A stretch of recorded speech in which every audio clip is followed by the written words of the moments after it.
Hello and welcome everyone to another episode of Thinking Out Loud. We're your hosts, Vonnie Herreri and Tamian Dysart, the co-founders of Think 3D. And today we're going to be talking about commitment. It's one of the key components to any relationship or success in general. So we want to talk about the things that go into that. As always, we're going to talk about it through the lens of a personal, professional, and potential. So when I think about this, when you think about commitment, we do a lot of work with individuals when we talk about coaching and becoming that best version of themselves. I'm really perplexed is probably a good word, perplexed at the number of folks. Everyone knows it takes commitment to be a better version. No one is shy on the fact that they are well short of stepping into that higher level of what they're capable of becoming. But commitment is one of those things that very few people are willing to get honest with. Where do you see that? Where do you see, either an absence of commitment on the personal dimension, as well as, where can we look to see some of those good examples of commitment from that personal side of it? Yeah. Well, you're generally going to see a lack of it in every aspect, but in our personal a lot, right? Most people say I have commitment issues. They have issues of committing to a relationship. They have issues with committing to a job. They have issues with committing to a shampoo. There's a lot of things that when you can't be sure about both sides of it, when you can't be sure you're making the exact right decision, when you can't be sure that you're good enough or that you can get it done, sometimes it's just easier not to move at all, because once you commit, you can't go back. And I think that's the scary part for people. At least that's what they feel like commitment is. And ultimately, to some degree, it is. It's being connected to what it is that you're trying to do beyond the point of what is comfortable. Knowing that beyond the point of what you can do naturally, beyond what comes to you naturally or what's comfortable for you or what feels good, there is something beyond that. And the only way that you get to the other side of that, the only way that you get to the other side of the mountain is through commitment. You have to be committed to staying on that path and not turning back. And that's just hard for people to do. Yeah, I look at this when you look at studies show that, around 90% of people will stop setting goals and New Year's resolutions, which is scary because if you don't have a goal, like what are you aiming after, right? But root cause of that is most people over their lifetime, they didn't follow through. Mm-hmm. So we're not wired to want to keep beating ourselves up. So if I know I'm not going to follow through, I'm just going to stop doing it. Sure. And so think about how many times, I'm not going to say ever, but again, monthly, daily, have you let yourself down? Have you made a commitment to that diet and you didn't do it? You made a commitment to do this next thing or to show up at this thing. You told your friend you're going to show up and you didn't. If you add up all these times in our lives that people made these commitments and didn't follow through, each time it starts to chip away how much we really believe in what that commitment is. Mm-hmm. And I heard Eric Thomas, I was listening to something he was talking about, and he had said, we want that money back guarantee on our products. We want a guarantee. If I'm going to put $20 on this product, it better have a guarantee. But very few people are willing to make that guarantee to themselves. For sure. And that's that starting point. What is that guarantee commitment to yourself? Because success isn't a secret.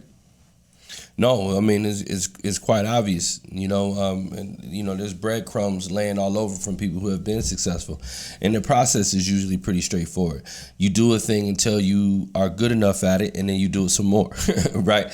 We one of the things that we say all the time is people use the phrase, fake it till you make it. And the reason why that's a dangerous phrase, we all understand why you would say that, but the reason why that's a dangerous phrase is because when you fake it until you make it, what's happening is that you're not actually ever doing the thing. You're faking doing the thing. The reality of it is that you want to do it until you do it well. And those type of things take commitment. You do the thing until you do the thing well. We know that skills is broken down to anything that you can do well. Anything that you can do, you could do better. Anything that you could do better, you could do well. Anything you do well is a skill. You can get it there if you're willing to do the work and refine it. And that's not just true of particular skills, but that's also true in terms of relationships. Are you willing to work at that relationship? Now, as it is with many things, it doesn't necessarily just depend on your commitment and how you give your time, your energy, and efforts to those who do not share your commitment is a different conversation altogether. But whether or not you are committed to it, whether you put the time, energy, and effort in order to get the type of results that you want, that is completely up to you. And really what that falls into is your level of conviction. And so when we talk about the idea of conviction, it's really dealing with the general idea that if you were to be put in front of a judge or jury, would there be enough evidence to show through your actions that you were convicted, right? That you could be convicted on your beliefs. Did you believe in this thing enough? Did you care about this thing enough that we can show it through your actions? One of the things that we ask folks is what do you want on your tombstone? And they'll say a bunch of different things that, I'm a good person, good friend, good father. I gave back to my community or whatever that is.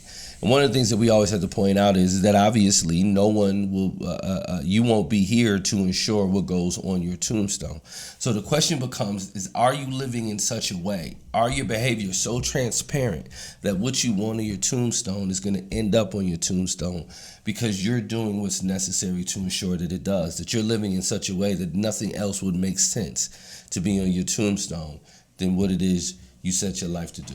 Yeah, and the beautiful part is, in the personal aspect, when you have that commitment, you had said, are you willing to make that commitment to others and hold them accountable, vice versa? Once you've kind of put it out there, clearly what your standard is, then you get to make those decisions. Every one of us has people in your sphere of the closest 5 and 15, 20 people in your lives. There's certain people, not that you all have to cut off. I mean, there's probably some of those for sure, but just spending less time with them. Be around people who make you better, who want better. If you're willing to make that commitment to them, find those people that will make that commitment to you. Because when we talk about accountability, that is one of the biggest areas of opportunity that we're missing, is getting groups of people that are willing to hold each other accountable. Not that nice friend stuff and just gonna it's okay. No. We always say everything a man or woman should aspire to be is everything they say they are. If you said you're going to do the thing, do the thing. If you say you're going to show up at the thing, show up at the thing, right? Which to me, then you talk about the next level of this is professional. When you get into the workplace, as this is obviously the work that we do intimately with organizations, that there's, in my opinion, an absence of both sides of the fence, right? There's a lack of commitment from organizations to invest into their people. Mm-hmm. And there's a lack of commitment from people committed to the organization. Now, if you think that you're just going to show up as an individual in an organization that's all going to be well and good, you got another thing coming. For the culture guys, if you showed up here tomorrow and started working for Think 3D, we don't have it all together. Obviously, we're getting there. There's always those visions and versions, but it takes a dual commitment. And from my aspect of it, I'll touch on just the professional side of it. You go back to the 70s and 80s when we started seeing that income gap change between the CEOs and individuals. And what got lost in translation was that commitment to the people that gave their 40 years, they wanted more than a gold watch. And they always deserve more than just a gold watch. Right. But it's that commitment. So when you see those two aspects, lack of commitment on both sides, what do you think of in terms of what is those next steps forward or opportunities in that space? Well, I think the first thing for everyone is to get wins, right? What is that simple thing that you can just start committing to and seeing through? Mm-hmm. It could be all the simple things. There was a gentleman, we were on a trip someplace and we were just talking about being engaged mentally. He's like, you ever brush your teeth with your left hand? And I was like, no. He's like, well, it activates different parts of your brain, And he was like, you should do that. And, just to test, myself and do something different and just activate different, parts of my brain or use my hand in a different way, I committed to brushing my teeth with my left hand. And now I brush my teeth with my left hand. This is a small thing that we did to do just to get you used to being able to do different things. So set a win, set a note in your phone just to get a win, commit to something, set it out 9 months, 10 months, whatever it is, and say, I'm going to do this for this period of time. And then you get back to reflect on that. And then you can teach yourself that you are capable, that you have the abilities, that you can hold on to something, that you can see something through. So I think one of the first things you got to do is start getting wins. So it may just be reading a book every so often. It may be reaching out to someone every so often. Whatever it is, it can start small, but do it consistently and see it through. Yeah. In the world of work, we talk about, if you've never been to one of our Power Culture sessions, we talk about work's piece of the pie. And for most people, 50 to 75% of their waking hours is spent at work, going to work, thinking about work, etc. So in that space, work becomes one of the most critical areas of our lives. And again, to have a life of significance personally, professionally, and then and within our community in terms of potential, work has to be addressed. And that's going to take that commitment from both sides. And I love the standpoint of just get wins. Right. Because to get there, or to get to that version where you see momentum, you see movement, the bigger the organization, oftentimes it's harder.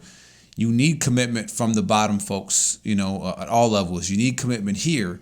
And it's both sides that has that responsibility to be able to get there, or to make steps towards that. For sure. And that's how you can get started. I mean, this is a long road. It's a long journey. But again, you need to determine what things are you convicted about, and really ask yourself, could you be convicted of them based on the evidence, based on the time, energy, and effort you put into those things. Make sure you get those wins, and make sure you challenge those around you to hold you accountable to that.